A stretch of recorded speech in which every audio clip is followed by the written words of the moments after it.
Good evening, YouTube listeners and followers of D22 Zone. My name's Jason. I'm doing the latest, what is this, podcast number 6 now, I think? Yeah, man, number 6. Number 6. We're absolutely flying through these now. Ridiculous speed. We've got the usual bunch of lovely gentlemen with me. We've got Ben. Say hi, Ben. Hello. We've got Michael, which joined us in a couple of previous podcasts. Say hi, Michael. Hi. Oh, we've got two Michaels. We've got two Michaels. Hold on, this is confusing me. This is confusing Hello, YouTube. me. Right, we've got Delicate. Say hello, Delicate. Hello. Our usual good dude of ours, Max. Say hi, Max. Hello. And we've also got Ollie listening, but I don't believe he's speaking because he's probably raging at his mobile internet. So, hi from Ollie. There he is. And we have Tom, who goes by the nickname of Sniper Wolf 2. Say hi, Tom. Hi there, guys. This makes up the team, and of course myself. My name's Jason. This makes up the team for tonight. And, you know, we're not even going to talk about the topics this time. We're just going to jump straight into the first topic like we do every week. What games have you been playing? And we'll work down the list. So, Ben, we could probably predict what you've been playing this week. I'm going to put tenner on Crusader Kings II. I think your money's probably pretty safe there. It has been mostly Crusader Kings II. I'm still ploughing through that. I mean, it's still a heck of a sizable game. I still haven't quite managed to conquer every last corner of Europe just yet. Although I'll tell you, just a spoiler, the Welsh did fold pretty easily. Let's hope they do this weekend. Nice. Ooh. A little sports ball reference in there. Sports ball. Yeah, I mean, the only other thing I've actually found a little bit of time to play this week is Limbo, which I bought in a Steam sale, years back, and never sat down to play. So I've sort of been squeezing that, like a few That's a real minutes game. of that here and there. Pretty stressful, Limbo is, I found. Towards the end, it's pretty gleefully just killing me every 5 seconds or something. It's pretty happy to do that in as many gruesome ways as possible. It doesn't hold back. Sounds like a good game. For an idiot like me, what's it about? What do you do? Limbo, it's sort of a physics platformer, 2D indie job that is entirely in black and white, and kind of sort of a silhouette sort of art style. But it's quite beautiful to go along with that. I mean, that style works really well for it. I'm definitely not searching it on Steam right now to look it up. I really should know about it. But it's it's a really sort of minimal experience, basically. It gives you a jump button, which doesn't let you jump very high or very far, a reasonably slow-moving avatar, and he can sort of drag things about by holding down an action button and flip switches and that kind of thing. And, yeah, it's a puzzle platformer. I don't think it's got anything really revolutionary mechanically to offer. I think the real selling point there, as far as I can tell so far, is just kind of the art style is really really lovely, and it does do some. Certainly in the first sort of act, it does some quite nice things with big spooky bad guys. I'm clicking through the screenshots now. Actually, clicking through the screenshots on Steam now. You mentioned it, and it does look. Yeah, it's a very very distinct style, isn't it? It does sort of take on the form of some of the nightmares I've had when I was a kid. So I'm not sure I'll download the demo, but I might give it a try. I'd say that's probably the kind of thing they were sort of shooting for. It's very much that kind of, I don't want to say Tim Burton, but it belongs in that kind of arena.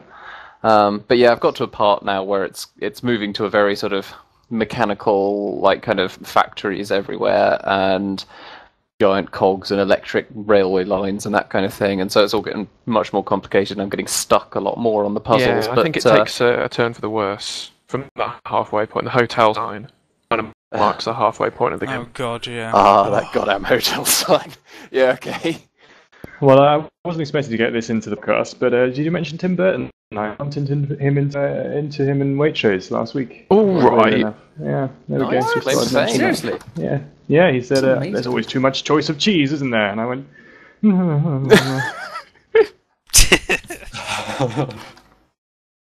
Helena Bonham Carter was standing behind me. It was quite terrifying. Okay. What kind of so cheese Helena Bonham Carter and Tim Burton buy? Well, they were looking at the soft cheeses, which surprised me, I must say. I don't know. You thought I he was always probably more of a imagined Parmesan Tim man, Burton did as a soft cheese kind of guy. Do you think so? Yeah. I thought something definitely with a lot of flavour. Only the D22 Pod can link between Waitrose, Tim Burton, and cheese, and Limbo. And Limbo, yeah. What are we talking about? Thanks for joining us. Yeah. What games have you been playing this week? And that goes to Delicate. Which obviously... yeah. Oh, wait. Sorry, no, I had misheard that. What have I been playing this week? I have been playing mostly Baldur's Gate 2. Ooh. It's amazing. It is Coming out on so Steam. good. Did you hear the news? I have heard the news. You've got it on I would GOG, certainly buy right? Baldur's Yeah. Gate 1. It'd rack up the hours. And Yeah. possibly, maybe easier multiplayer, certainly.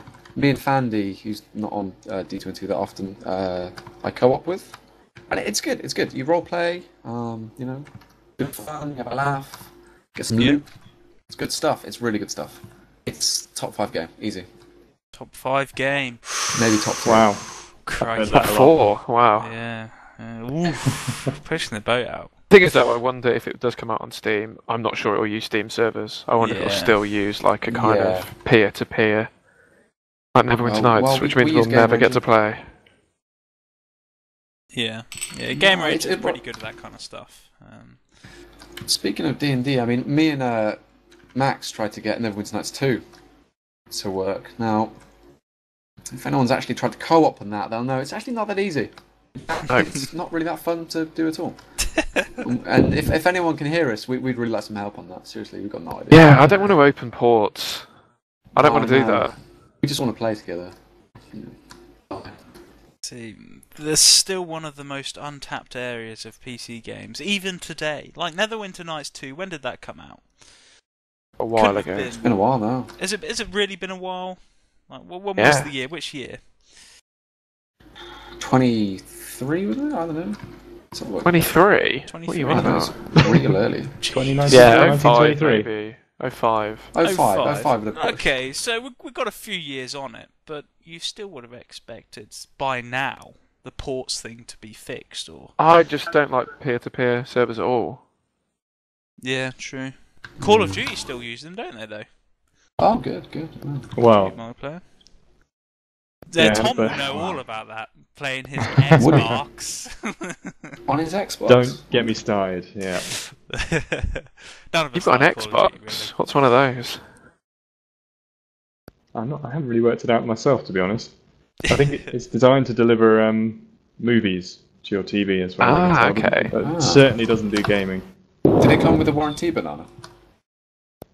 Well, this is the third one I've had. I can't really complain because I won it when it was released, so I've never had to pay for them. But I have sent it back twice, yeah.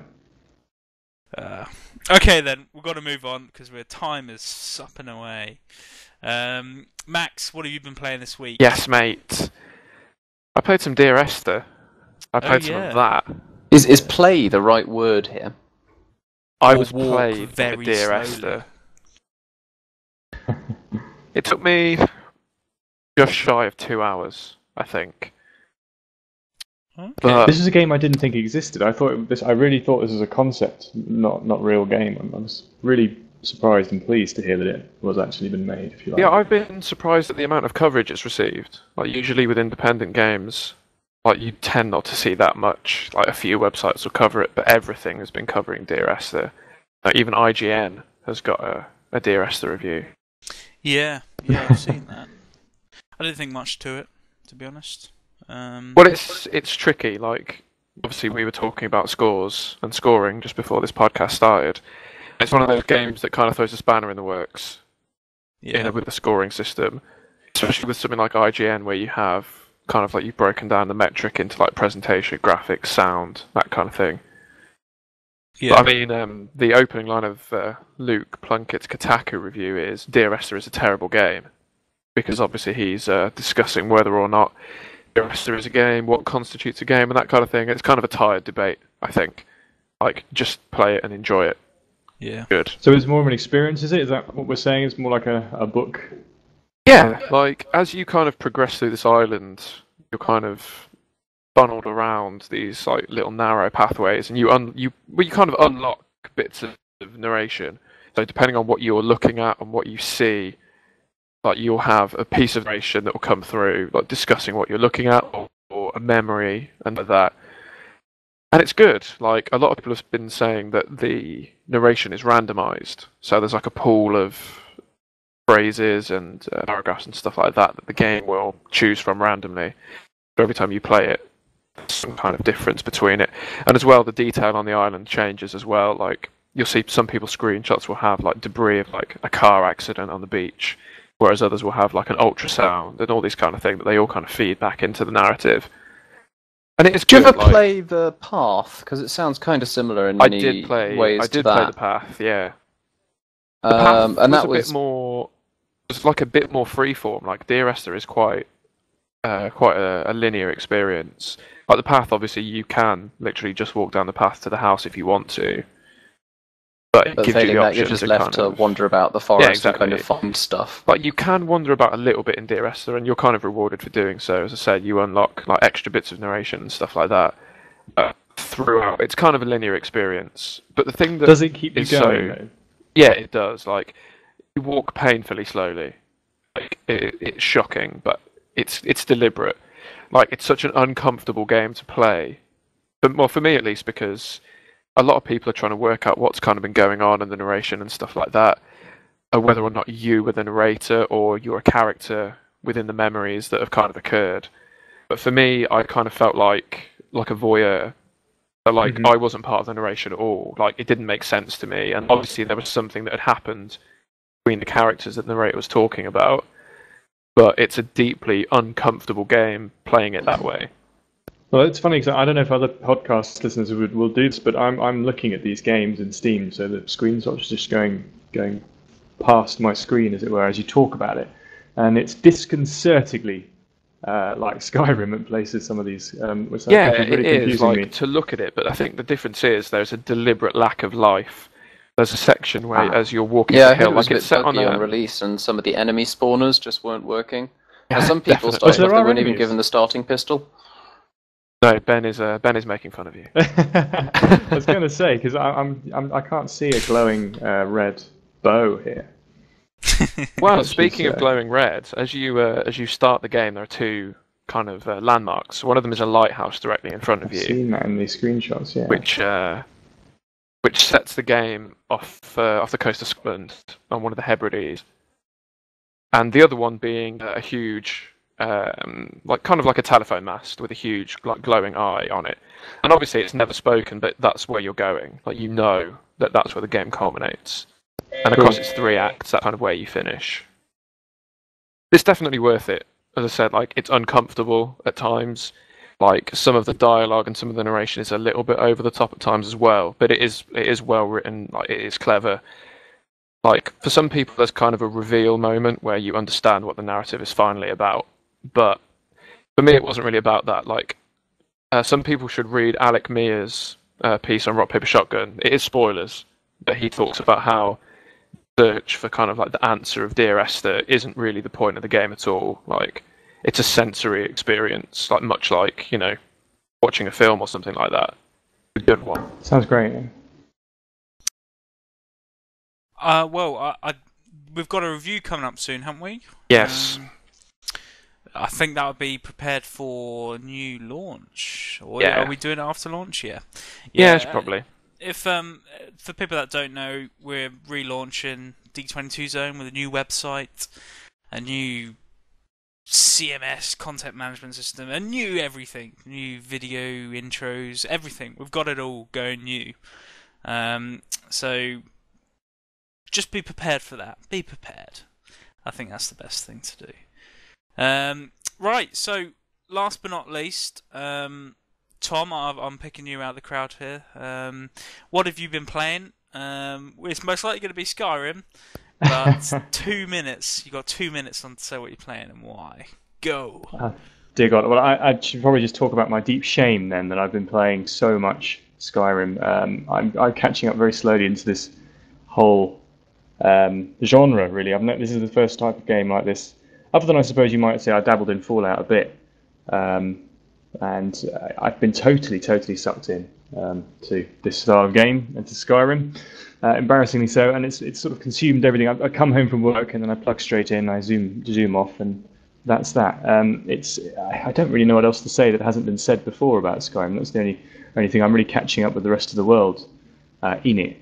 I think it's very revealing about who I am as a person. But quite embarrassingly, I'm quick save. I think I have 9 saves or something ridiculous like that because I'm constantly saving every time I do anything because I'm terrified of the consequences of my actions, which is exactly like real life. But yeah, that's probably about 2 minutes. You do have a lot of quick save in real life. Yeah, if only. I do have those, right? Do you respawn? It's interesting looking at your screenshots of Skyrim, because as you said, you were playing a lot of it. I thought I'd have a quick check of playtime, which is 100 hours so far. But, interesting that you've got a picture of 2, what seem to be naked, elven women, which I think you've killed. All about, right? That's awkward. Is there anything else to Skyrim? I don't think so. Yeah, there's as always, there's a story to all of these screenshots that only I find funny. But yeah, that was very. Have you downloaded a mod which makes Lydia naked? There's a mod that does that. Exactly why am I my feeling. I knew there was a reason we've got Steam Workshop. Well, speaking of which, actually, have you downloaded any mods for it?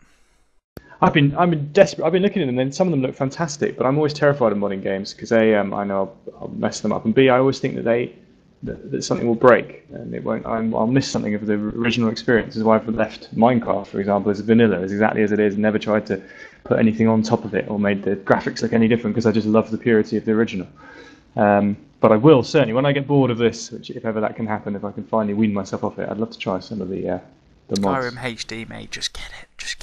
Yeah, is it worth looking at? It's fantastic, honestly. Don't you get that? It's a free patch anyway, isn't it? Oh yeah, it came with when Steam Workshops came out, so it should be patched with it actually. So you've got. Is that an official thing then? Is that? Yeah, it is. Oh, wow. Okay, I'd love to try that. We'll do that next. Okay, well that sums up what we've been playing. I've been playing websites like usual and a bit of Dota 2 here and there. Nothing that massive to report, I don't think, from my end. But I think what we'll do is we'll get on to our next point, and that is what Max has already summed upon, is Dear Esther. Now, Dear Esther, the question at hand here is, and I've seen it on a lot of press websites recently, is the fact that people have been comparing Dear Esther to the original Dear Esther mod. I don't know if you guys have got any news about this or your personal feelings of the new Dear Esther to the mod. Let's start off with Ben. Have you heard anything?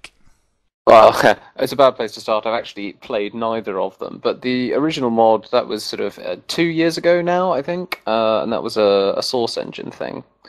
And it was praised at the time for being very beautiful and quite a kind of just sort of original take on it.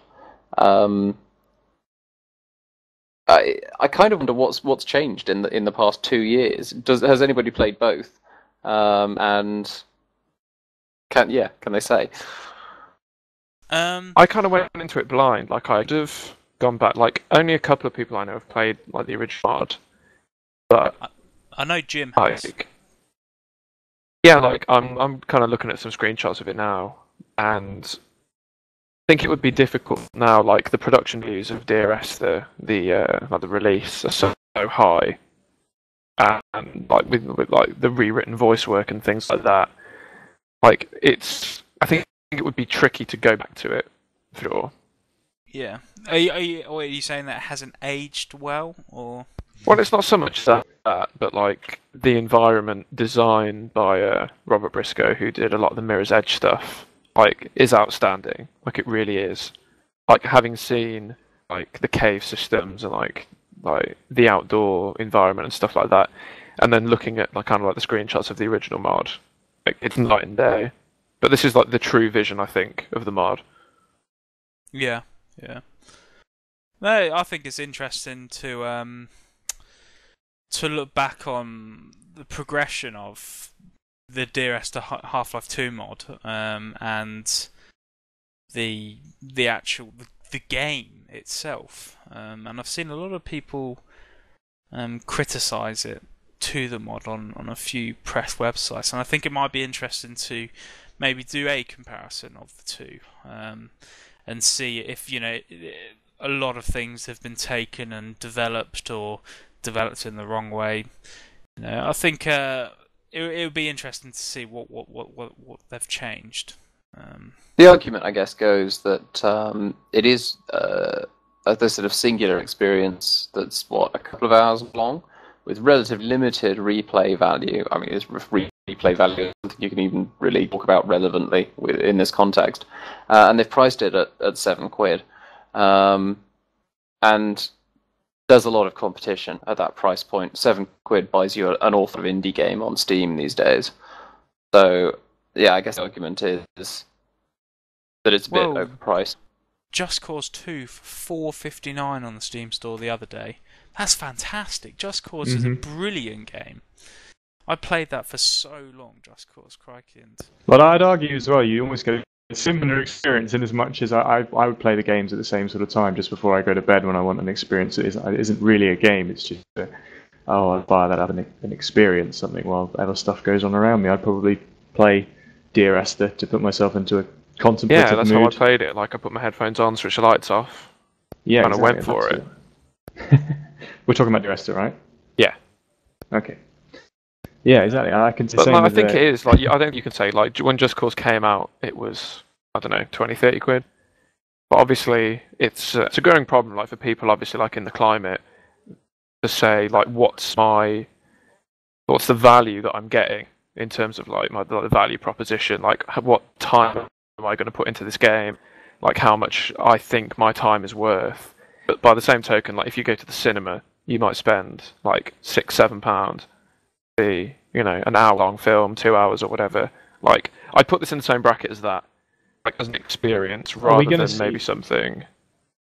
I'd agree. Are we seeing more of that then? Do you think? Are we going to see more games like this in that sort of bracket, or do you think? I think so. Like, getting the coverage I finished Xenoclash the other day, which we talked about last week, and that didn't cost me very much. I got it as part of the Valentine's bundle, and I finished it within 2 or 3 hours, and I message saying "to the moon" from Ollie, which again was about £10, like in the region of that, and that took maybe 2 or 3 hours. And I can't really complain. Like it's only like sometimes that's what I want. Like Skyrim is good for what it does, but some games I'll find myself playing for 15 hours and thinking, God, this is still going.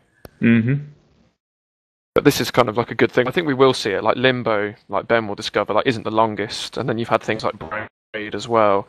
Like that kind of like 6-hour game experience is quite good, but obviously not when I'm paying £40 for it. But when you're paying kind of like £6, £7, £8 or whatever, then it's not too bad. Do you think you go back to these games in the future as well? I think it kind of depends. Like for something like Bastion, something like that, maybe.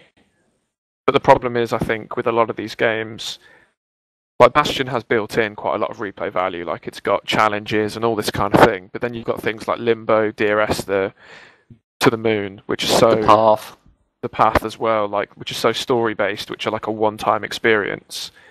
Like the Path has a lot of things in it that you can kind of veer off. But for instance, another game from them called The Graveyard, like you'll play it for 10 minutes and finish it. So it's difficult to go back, especially with something like Dear Esther, despite all the randomized nature of it. When you play through it a second time, it's no longer the personal experience that it was for you the first time. Start looking kind of for the holes, you look for new bits of dialogue and that kind of thing. Whereas when you play it the first time, you're fresh, like completely, like you're not looking for anything. No, I think it's an interesting topic, dear Esther, and it's certainly changed perspective of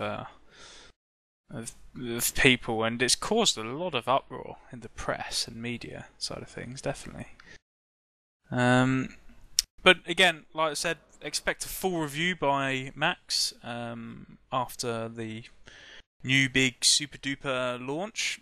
But moving on, as we've only got about 10 minutes left of recording time, just going to quickly highlight on Ben's final thought. Well, maybe not final thought, but nearing to the end of final thought. Penultimate thoughts. Yeah, penultimate thoughts before I I write up a nearing colossal to review. the end of final thought. Exactly. I like that. That had a good ring to it. On not- it's Crusader just the Kings beginning. 2, that's where we're going here, isn't it? That's right, yeah. Crusader Kings II. Yeah, so Crusader Kings 2, I've tried it a couple of different ways now. So I've tried it, you start out as the King of England and march about beating up the provincials and trying to create a kind of united kingdom. Can I just the stop you game. there, sorry? England, right? I played England right at the start, and I was getting dominated by, I think it was Norway. Like, seriously, they don't know when to just take a break. Did you find that Damn in your game? Vikings. It's funny, I managed to not piss off Norway, actually, in my game. In fact, I tread a sort of an uneasy diplomatic balance between the Scottish on one side and the French on the other, whilst I'm merrily pushing Wales and Brittany around. But no, I actually haven't had any problems with the Norwegians at all. In fact, they're doing me a favour by invading the Scottish at the moment. That's so unfair. They've literally taken over by each county one by one. And they've got like an army of 20,000. I'm just like, oh, crap. What you should have done is marry the sister of the Holy Roman Emperor, which was one of my sort of first moves. You see, that's the secret to Crusader Kings. It's almost like putting in SV Cheats 1. Just marry someone else and, yep. Marry the Holy Roman Emperor, and then you can call on him in a fight, so... so people think twice, basically. Also, the other thing is to just sort of sow discord among your enemies. So the French were looking at me a bit, grumpily. The French king wanted the Duchy of Normandy back. So, yeah, I sort of poked about in their empire a bit and made some friends there. And very swiftly, the entirety of the sort of the balance of power in France turned in on itself. The nation fractured in two, and they were all scrapping over who was going to be put in charge of it. And I was just giggling on the sidelines. Yes, it's a nice indictment of their national character. There we go. I tried a second game as well, where I'm a couple of other games where I've started off as someone much more lower down the kind of your feudal hierarchy, starting off as a count and trying to make it on my own. I started off as sort of an independent count. Where you've only got one sort of county you're controlling, and you're basically just surrounded by other independent realms. I didn't last very long in that scenario. Tended to get a bit curb stomped. I was like, "You there, give me your county," and he said no, and then killed me. So that. I'm struggling to work that one out a bit, but it's a bit more interesting playing as a count who's got sort of a liege, a duke over you, and a king above that, or an emperor.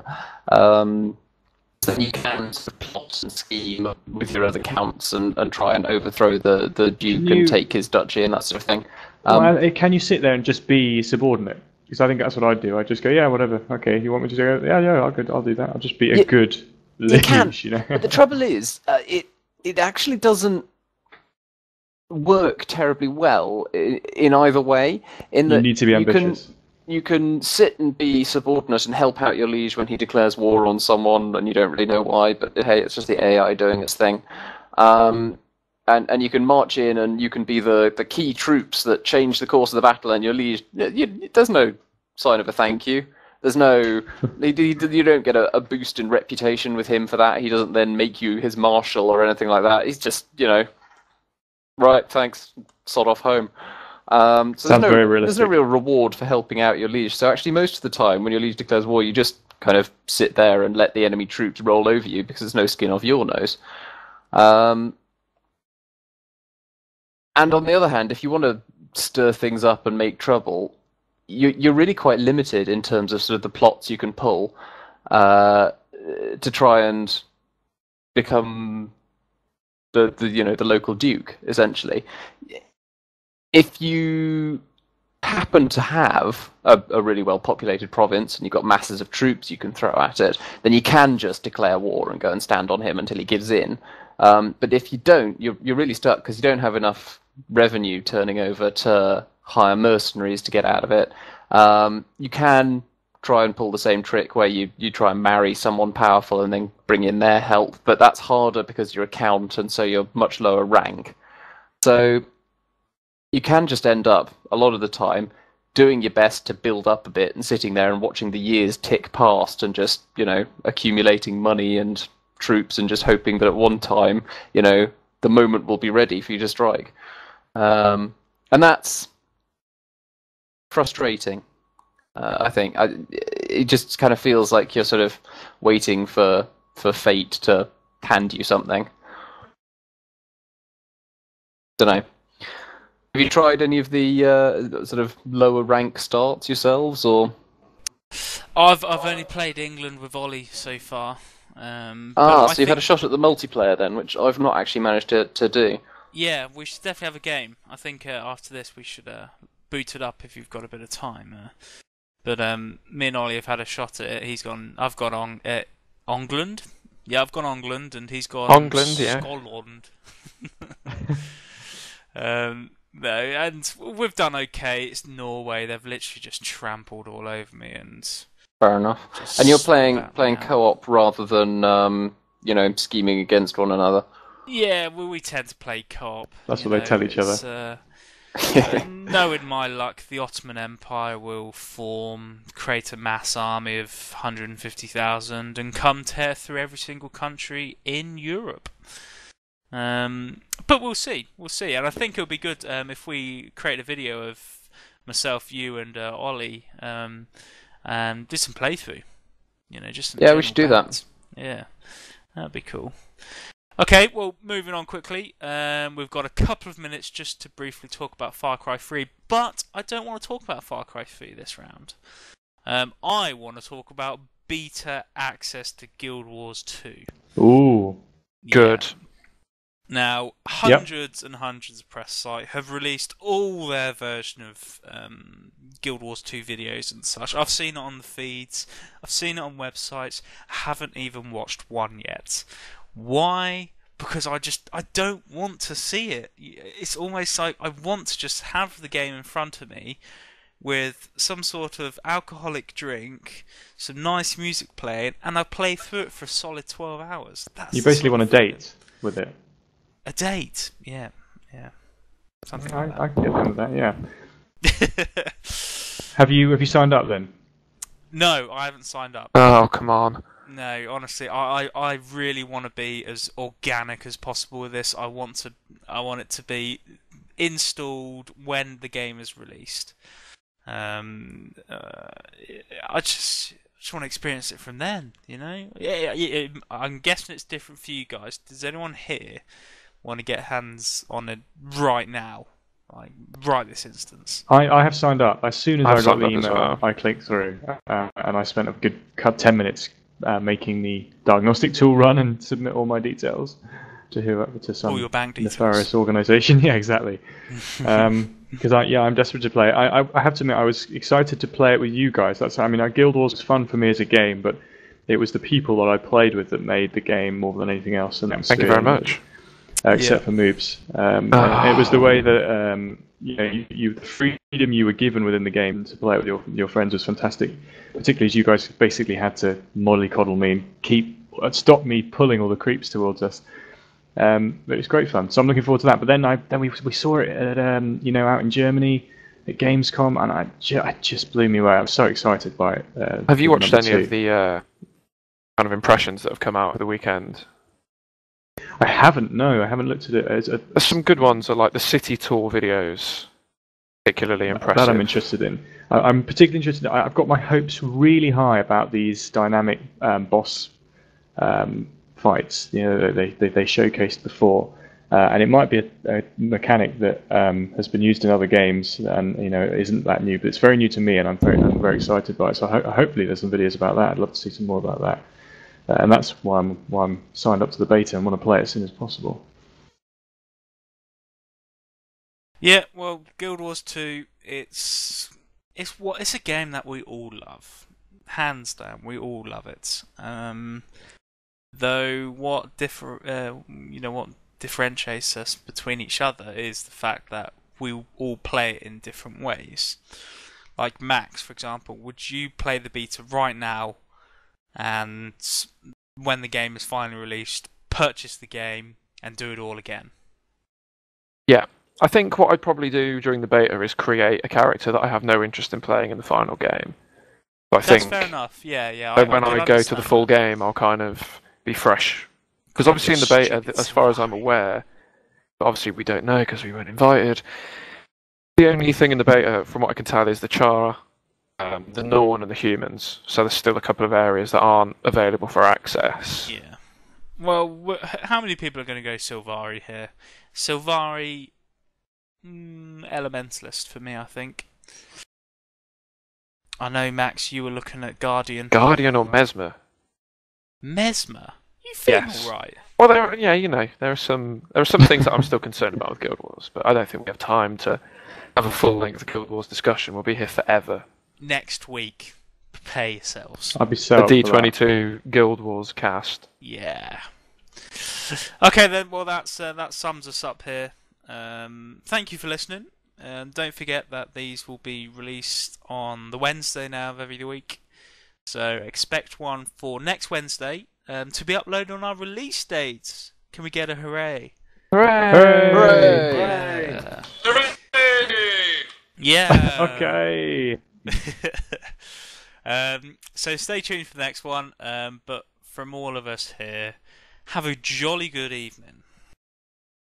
See you later. Good evening. Ciao. Bye.